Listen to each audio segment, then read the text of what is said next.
The Yard. This story is about a perseverance. Life does not depend on what you do, it is forever changing, and nothing can be done to change that. Life is simple, and we should take it as it comes, but not directly but smartly. Please enjoy as you read and learn a lesson as you read. I'm so glad I'm the one dishing this story to you.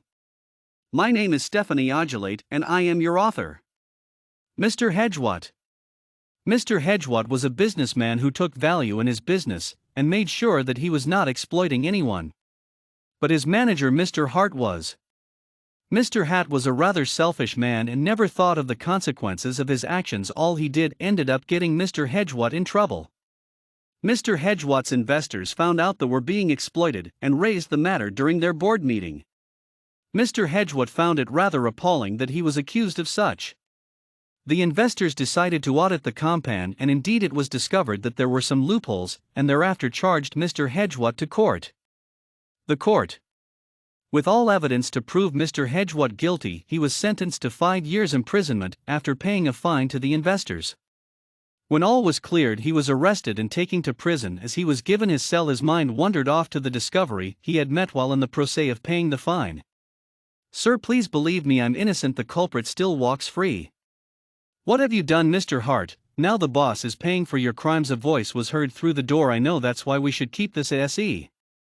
Who is there?" "There you go, this is what you deserve for exploiting your fellow human," the warner said, and threw him a thorny pillow. "Thank you," Mr. Hedgewatt said. The vow.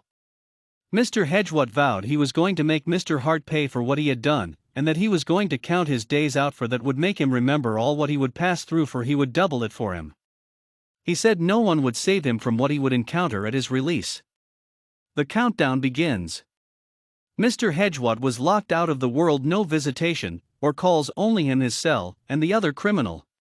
A calendar would be too obvious to the guards, so he decided he would use tallies beside his tiny iron bed with an inch-wide foam. He used tally to keep record till his 100th day, the inspe day, the day the state governor was to inspect the building and its facilities. He was assigned to the outside work, and while doing it others were assigned to repainting the walls. The bell rang, time to get ready. They all left to dress up upon getting to his room to mark his tally for the day. It was all gone. Every last tally gone. New paint scents filled the air more strongly than when he entered. The room was getting smaller and smaller, the air gone from existence, darkness. "He is all right. I think he had a panic attack. I wonder why." He woke up. "Mr. Hedgewatt, are you feeling better? Do you mind telling me what happened? You were out cold in your cell from a suspected panic attack." "I don't know what happened. I felt like everything was on top me after I discovered that my tally was gone. Sir, my advice to you is that such little things should not affect you this much, because the next time this happens I don't know if we would be able to save you." "Okay, thank you, goodbye." Cell door opens. "My tally all gone. Why me? I'm so unlucky. Now I'll have to accept everything thrown at me. Horrible, real horrible." The release. After 5 years he was finally released. He was older than how he was to get out. He had forgotten about his vow. He had a shady memory, all because he couldn't keep track. His very existence was in shatters, but what could he do? He remembered nothing. He had no money except the money the police officer at the gate put in his hand as a mockery. He walked towards the bus station and boarded a bus to the only place he had not forgotten. The outside. Mr. Hart managed the company in his absence, but the one thing not forgotten by Mr. Hedgewatt was his company. On getting there, Mr. Hart was sitting in his seat, obviously forgotten he was coming out that day. It was at the sight his memory came dashing back to him. He walked over and punched him right in the nose and threw him right out and ordered for an audit of while he was away, for before he left he told the staff to audit while he was gone. Little did Mr. Hart know that the police were waiting outside. When the audit arrived, it was discovered that while he was gone exploitation continued, and that obviously meant it could not have been him. The proof was enough. The police walked in right on Tim, and Mr. Hart was arrested and charged to court. Final verdict.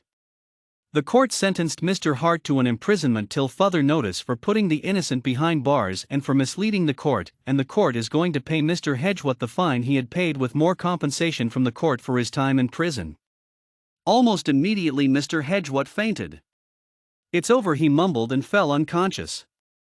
The doctor said he was lacking food and energy, so he would slump into a coma for some days. No one should panic. Mr. Hedgewatt got better and resumed his work, having enough money to boost his business skyward, and given the opportunity to start all over he took it with all his heart. The end.